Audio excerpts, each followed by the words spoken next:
One more time. Hallelujah, Jesus. We just bless your name in this place. We magnify you, God, because you are God. Hallelujah. You've been so faithful. You've been so good. Come on and squeeze that hand this morning. Somebody just needed to feel the touch. Hallelujah. The touch of God this morning. Need to know that they have not been forgotten. Need to know that they are still loved. God, we just thank you for not leaving us in the wilderness. God, we thank you for being so faithful. God, we thank you for keeping your hand of protection upon us when we didn't even know we were in danger. God, we just bless your name on this morning. You're worthy to be adored, worthy to be worshipped. And we bless your holy name in this place. We bless your holy name in this place. We bless your holy name in this place. Thank you, God. Thank you, Lord. Thank you, Lord. Thank you.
You've been so good.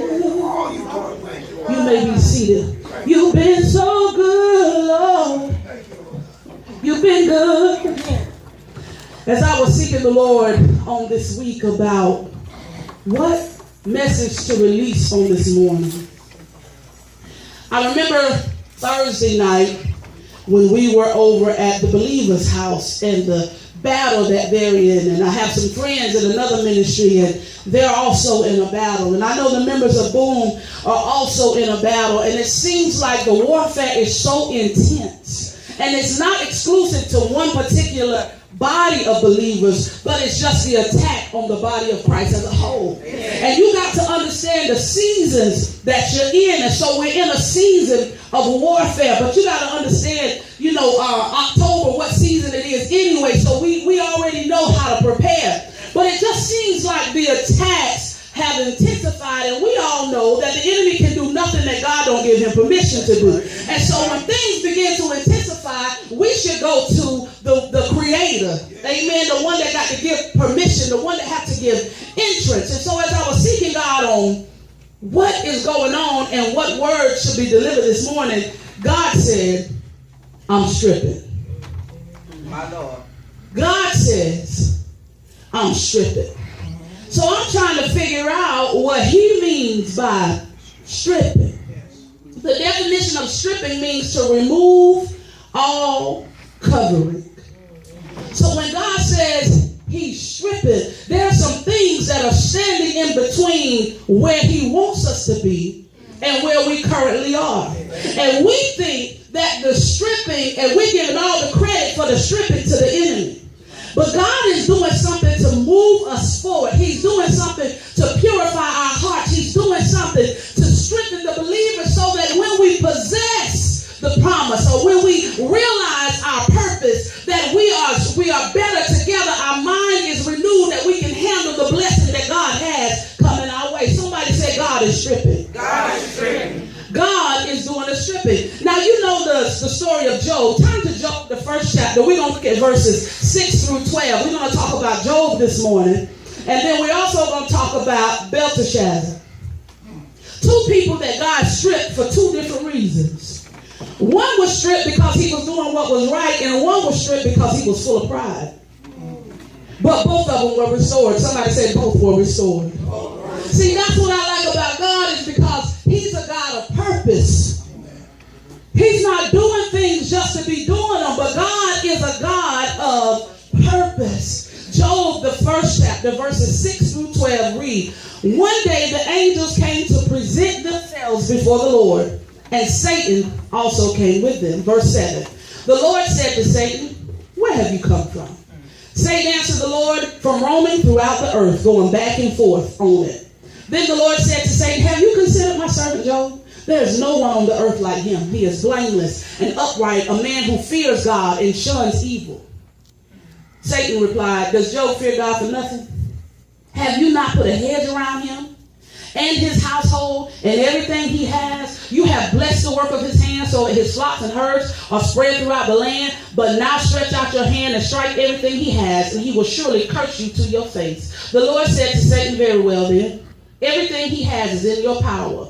But on the man himself, do not lay a finger.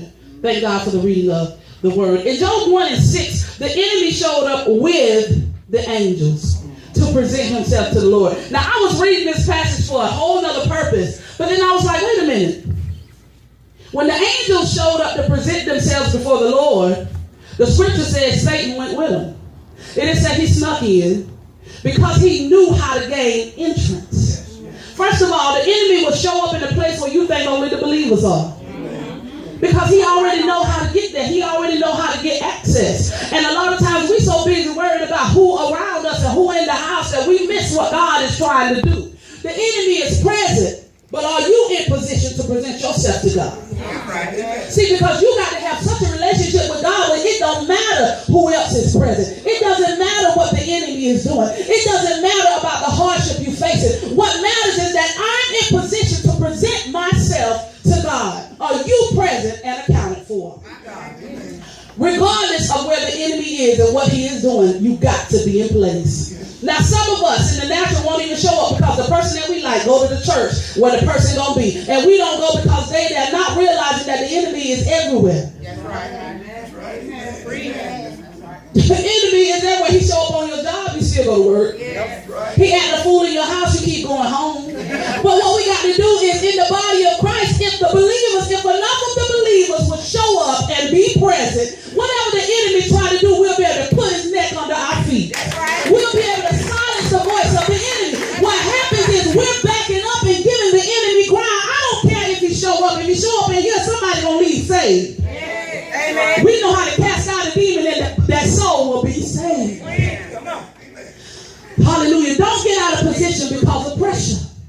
Don't get out of position because of hardship. Don't get out of position because of loneliness. Don't get out of position because of uncertainty. Don't get out of position because of frustration. You got to show up and be accounted for.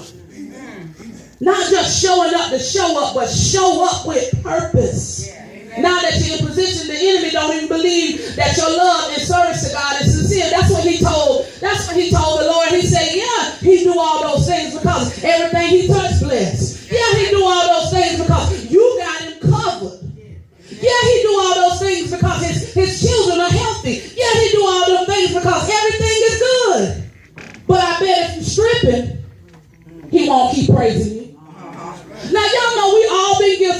we begin to go through a stripping process, we begin to back up.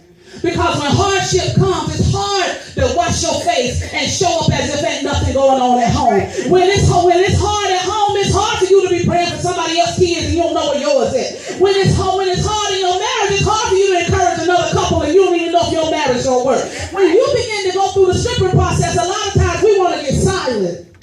That's right. But that's a trick of the enemy.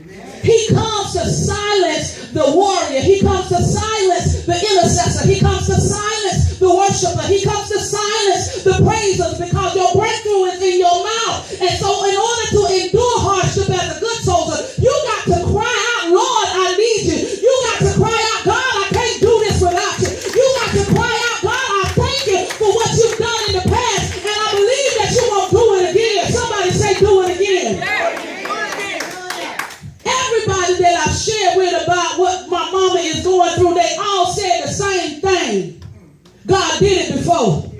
He'll do it again. I needed to hear that.